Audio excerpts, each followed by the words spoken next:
Hello, my name is Jodi Cleghorn, and every Wednesday I read the first page of a story from my short story collection, This Once Precious Life. I do that with the assistance of Marcy. Marcy holds all of the remaining story titles in her. I randomly pull one of those out and I read you the first page. If you are here for the update on Lilith, I have some bad news for you. This is probably the last Lilith update. It looks like Lilith has moved out.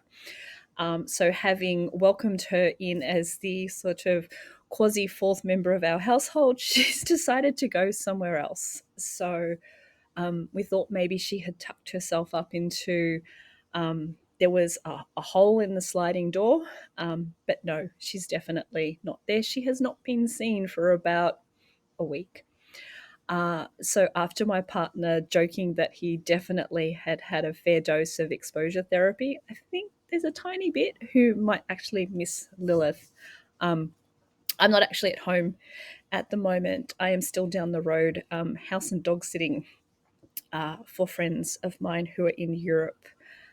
So I get to kind of hang out in this slice of paradise. So yes, that's the Lilith update. So please, if you have been tuning in just to hear about Lilith, please come back next week and enjoy a story. Okie dokie.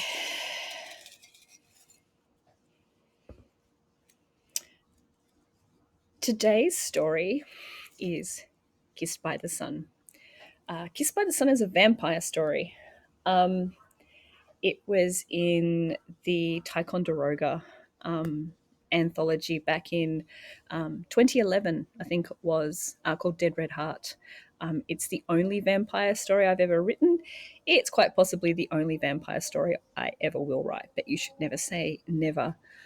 I wanted to know, I was curious, what were vampires doing in Australia, given that is one of the sunniest places on earth, especially Queensland. Um, how did they get here? I wasn't willing um, to touch or play with Indigenous stories or folklore. Um, so it's like, well, how does a vampire get here from Europe or the old world? So that had me thinking about the different ways they could have come. So my vampires came here from Switzerland during World Expo in 1988. But the big inspiration for this story, um, my soul sister told me years ago about the amphetamine chicks in Fortitude Valley. These girls who took amphetamine and danced all night, and that the guys wanted to take them home because apparently they bounced all night like Duracell bunnies. So they were rather sought after in that kind of meat market. So I thought it was the perfect place to put vampires would be in Fortitude Valley, where they would blend in with these amphetamine chicks. So that's kind of the back story of Kissed by the Sun.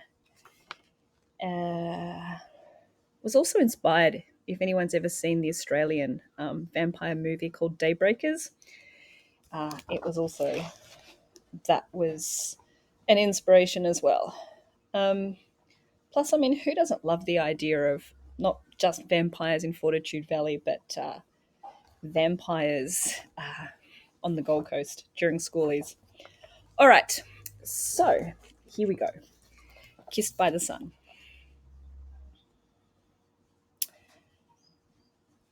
Cassia leant against the cistern, head resting on the divider wall, listening to the disjointed conversations of the women hunched over the sinks, peering at anemic reflections in the filthy mirror.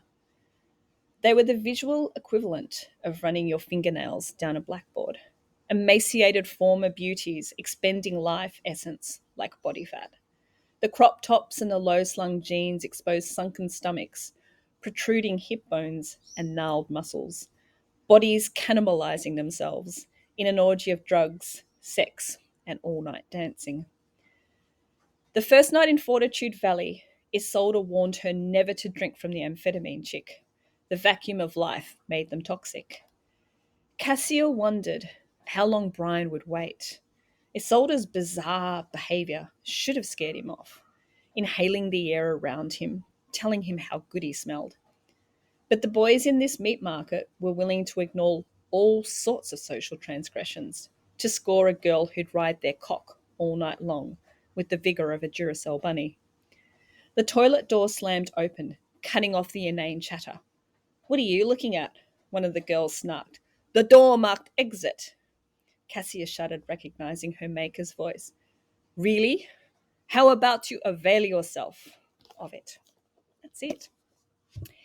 If you'd like to read along at home, or if you'd actually like to finish the story, you can go to my website, jodicleghorn.com, and go to the Inflorescence page. It's my publishing page. You can get a hardback copy from me, or there's links to your favorite online retailers. And I will be back next Wednesday with another first page.